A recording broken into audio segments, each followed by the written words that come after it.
The weight of an ancient empire rests not just in its stone palaces or the silent, manicured gardens hidden behind guarded gates, but in the invisible, unbreakable threads of tradition that dictate every breath of those born within its walls. For centuries, the Chrysanthemum Throne has stood as a symbol of absolute continuity, an unyielding pillar of historical permanence where personal desires are traditionally surrendered to the collective destiny of a nation. To be born into this world is to inherit a life carefully choreographed by centuries of protocol, where every public gesture, every word spoken in the soft cadence of formal court diplomacy, and every life choice is scrutinized by an establishment dedicated to preserving the past. Within this atmosphere of sublime restraint, the lives of the imperial family members move with predictable grace, shielded from the chaotic currents of the modern world,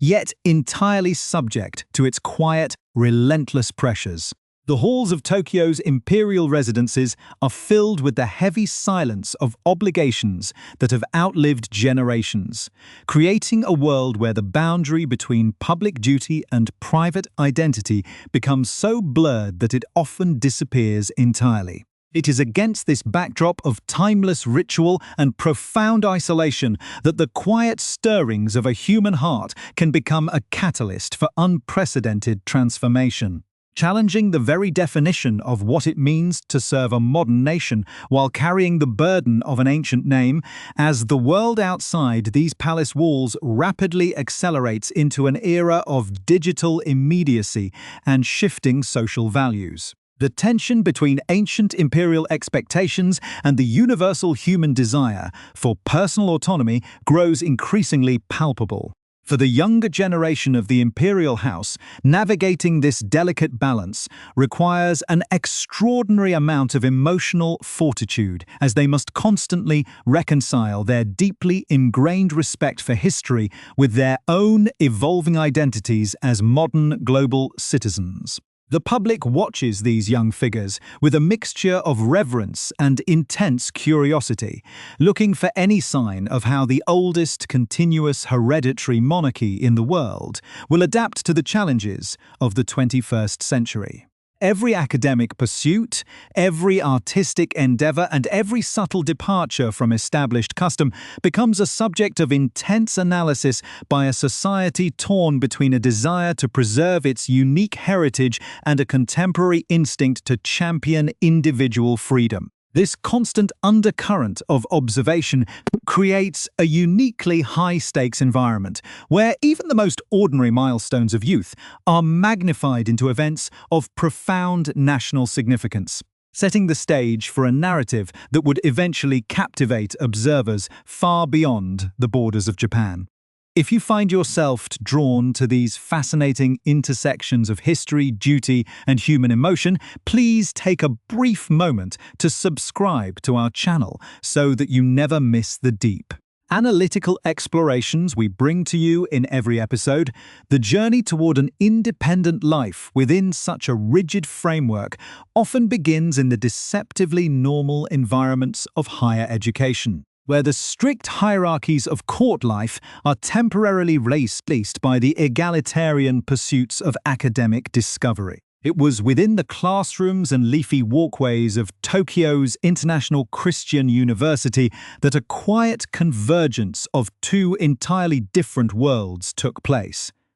establishing a connection that would eventually reverberate through the highest echelons of society. In this setting, away from the immediate oversight of palace officials, the opportunity for genuine, unscripted human interaction presented itself, allowing a young woman defined by her imperial title to experience the simple, foundational realities of peer companionship and shared intellectual curiosity. The initial meeting was unassuming, a brief moment during a campus informational gathering about study abroad programs where students from various backgrounds gathered to discuss their futures in an increasingly interconnected global landscape. Sitting just a row apart, two individuals who occupied entirely different spheres of Japanese life found their eyes meeting, initiating a subtle shift in the trajectory of both their lives that neither could have possibly anticipated at the time.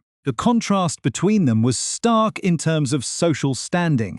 yet in the shared space of a university lounge. Those differences were temporarily rendered irrelevant by the universal language of youthful optimism and mutual curiosity. What began as a casual acquaintance based on shared academic interests quickly deepened into a profound mutual understanding, characterized by quiet conversations that stretched across the campus grounds and into the small cafes of the surrounding metropolis. To those who observed them from a distance, they appeared to be just another pair of dedicated students navigating the complexities of university life, discussing literature, global affairs, and their individual aspirations for the future. Yet beneath this surface of normalcy lay a growing realization that they had found something exceptionally rare. A sanctuary of absolute sincerity in a world that so often demanded performance and conformity.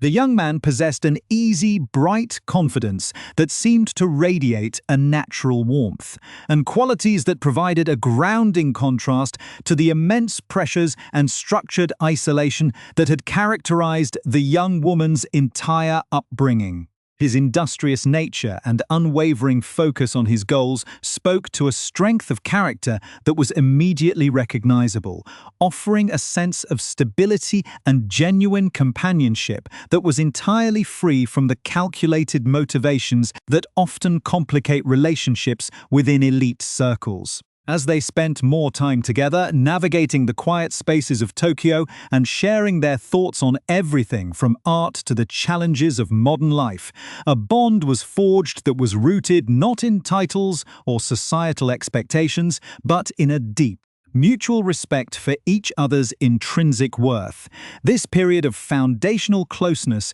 was soon tested by the inevitable geographical separations that come with international academic pursuits,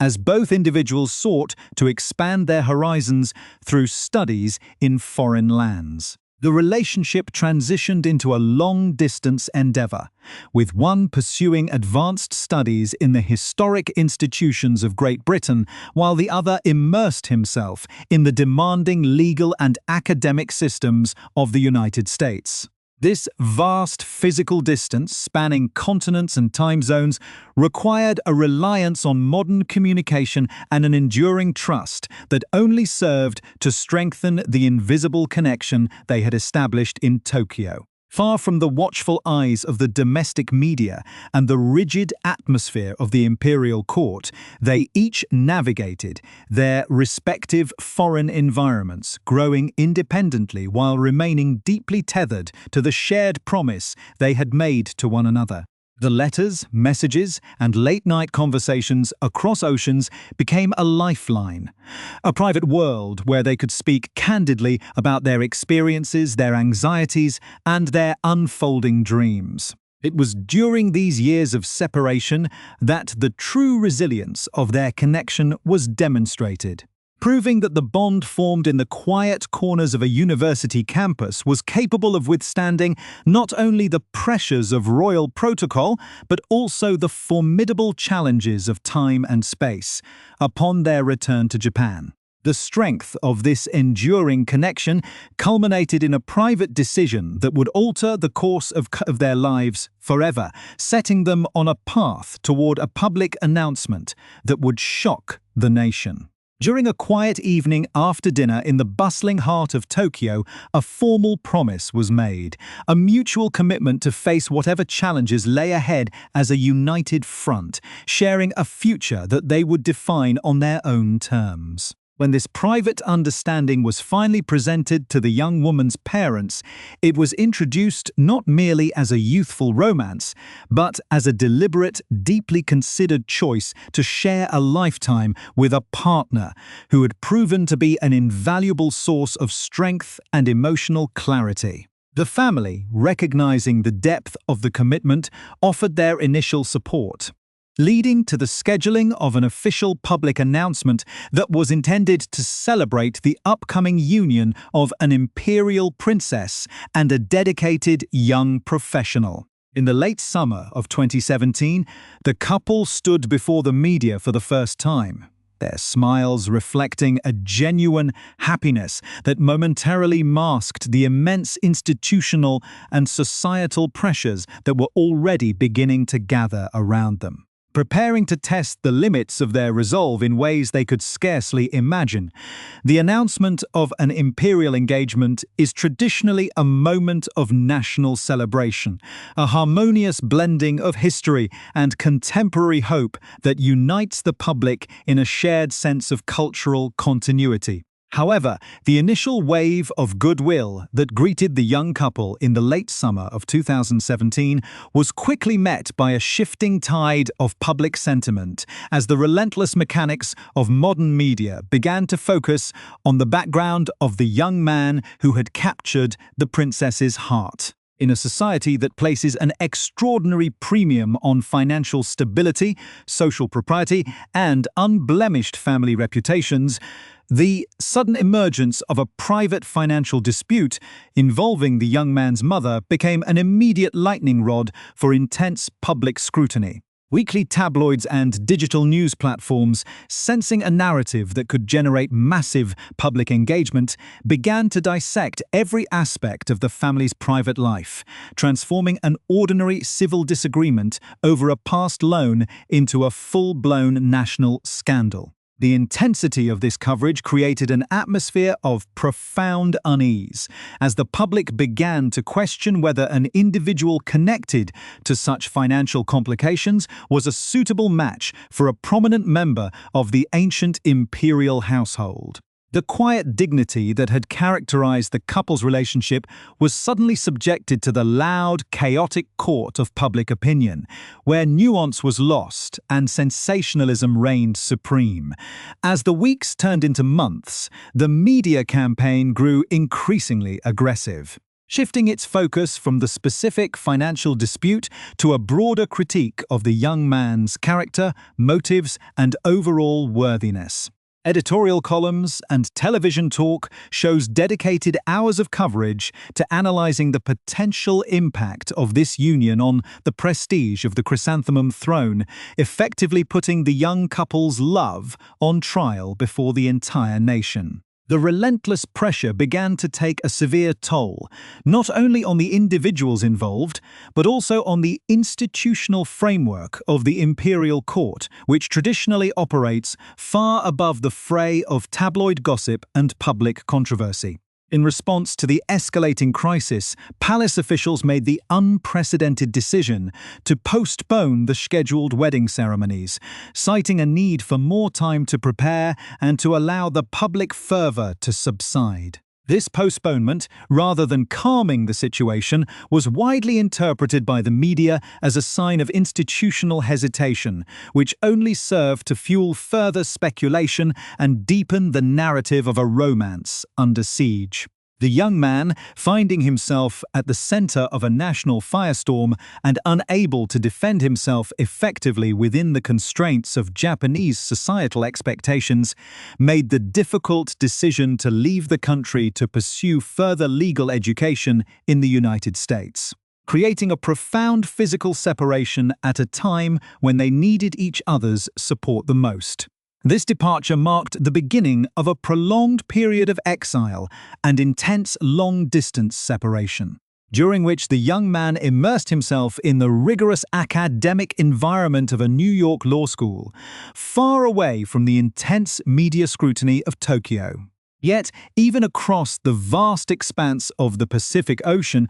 the shadow of the Japanese press remained omnipresent, with reporters tracking his movements, analyzing his academic progress, and waiting for any sign of vulnerability or misstep. Back in Tokyo, the princess endured a deeply isolating existence, fulfilling her official imperial duties with a stoic grace while privately dealing with the immense emotional burden of a relationship that was being systematically dismantled by public commentary. The psychological strain of this constant negative exposure eventually manifested in a diagnosed health condition, highlighting the severe human cost of a public narrative that often forgets the real people behind the headlines. Despite the physical distance and the overwhelming forces arrayed against them, the couple maintained their communication, their shared resolve, hardening in the face of adversity, as they realized that their relationship could no longer exist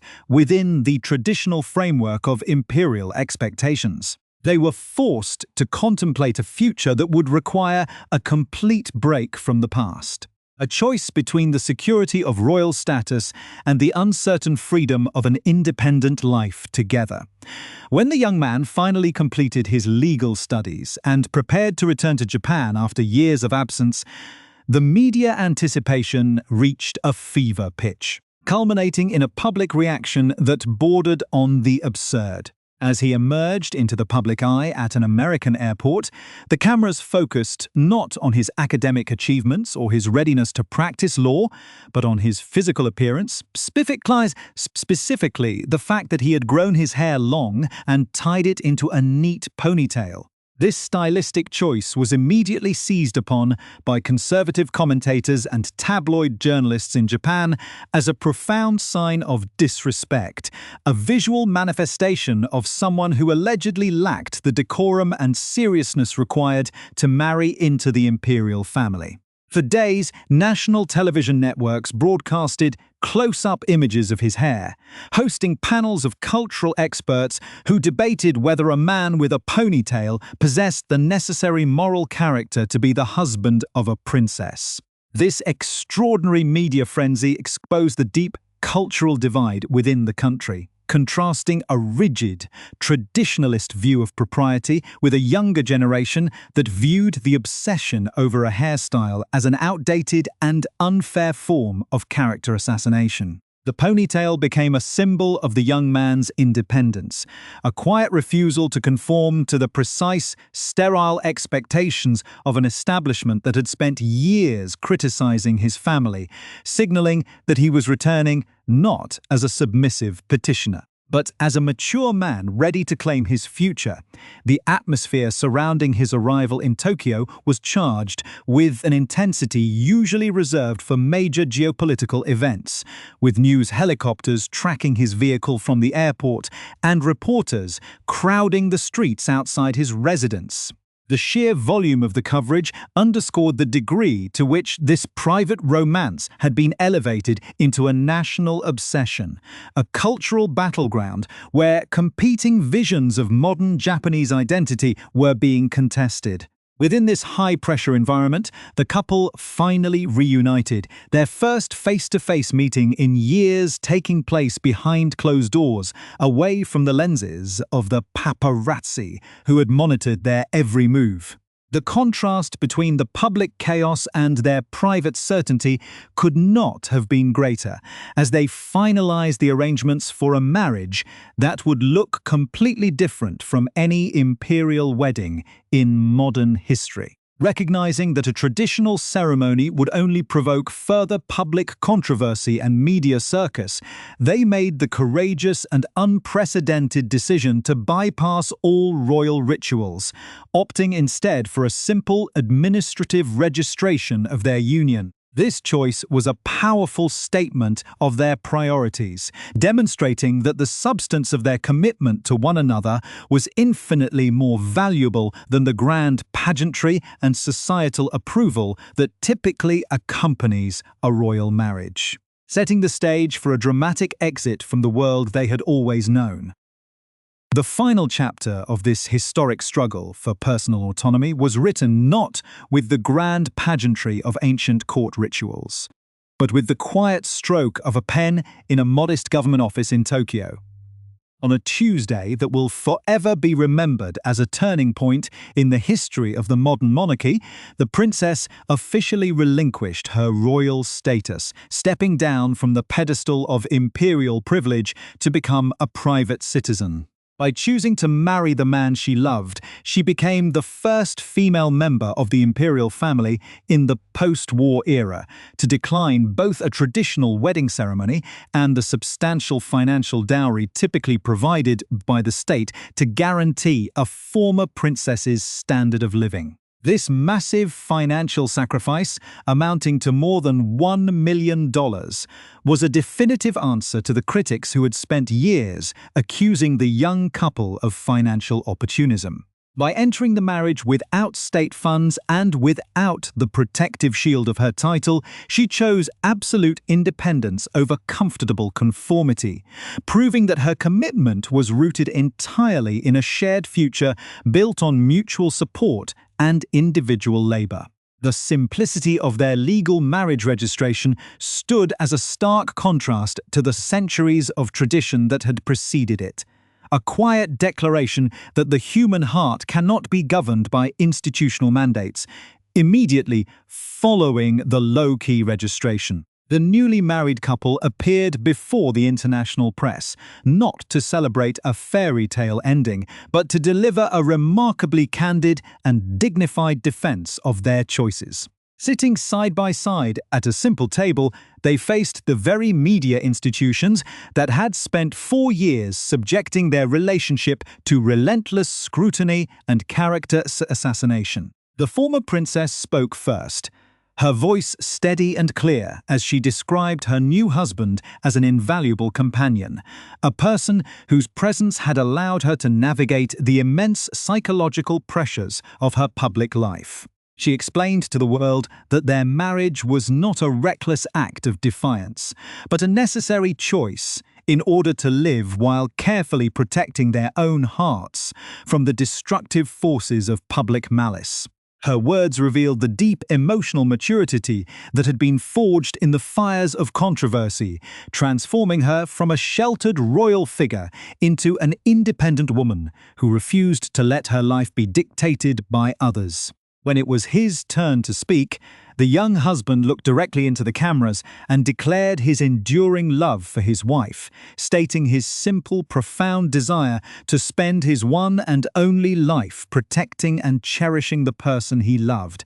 To truly understand the weight of this historic moment, it is essential to look at the backgrounds of the two individuals who captured the attention of the global community. Born into the imperial household as the eldest daughter of Crown Prince Akishino and Crown Princess Kiko, the young princess grew up under the constant gaze of a nation that demanded perfection from its royal representatives. Her uncle, Emperor Naruhito, sits at the apex of a historical lineage that stretches back through millennia, making her every public appearance an act of national representation. Throughout her youth, she was educated at prestigious institutions, specializing in art and cultural heritage, and she served with distinction as a working royal, representing her country on official diplomatic missions across the globe. She was widely admired for her poise, her intellect, and her dedication to her duties, making her sudden decision to walk away from this world all the more shocking to traditionalists. Her husband, born into a hard-working family outside the traditional circles of elite influence, had to navigate a completely different set of challenges. He lost his father at a young age and was raised by a single mother, working multiple jobs to fund his education while maintaining an exceptional academic record that eventually led him to a successful legal career in New York City. The dramatic contrast in their origins makes their enduring partnership one of the most compelling love stories of modern times. A narrative that parallels other famous historical instances,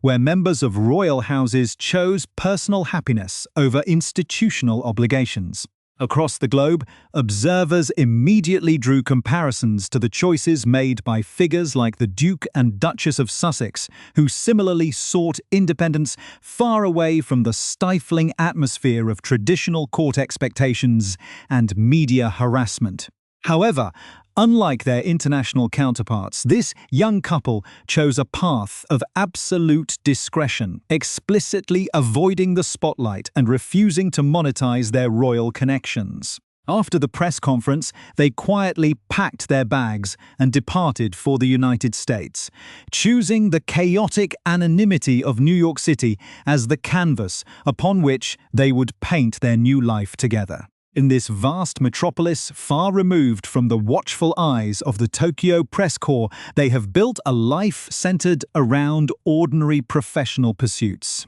With the husband working diligently within a competitive corporate law firm, while his wife engages with the vibrant cultural and artistic institutions of the city. This transition from royal celebrity to private citizens navigating the complexities of a foreign city represents the ultimate victory of their shared resolve, proving that the foundation they built during their university years was strong enough to withstand the most intense external pressures. Their journey has resonated deeply with a younger generation of global citizens who increasingly value personal happiness, mental well-being, and authentic partnerships over the rigid hierarchies and outdated expectations of the past. By standing firm against a wave of media hostility and institutional hesitation, they have rewritten the rules of modern romance, showing that true devotion is not defined by grand public gestures or societal approval,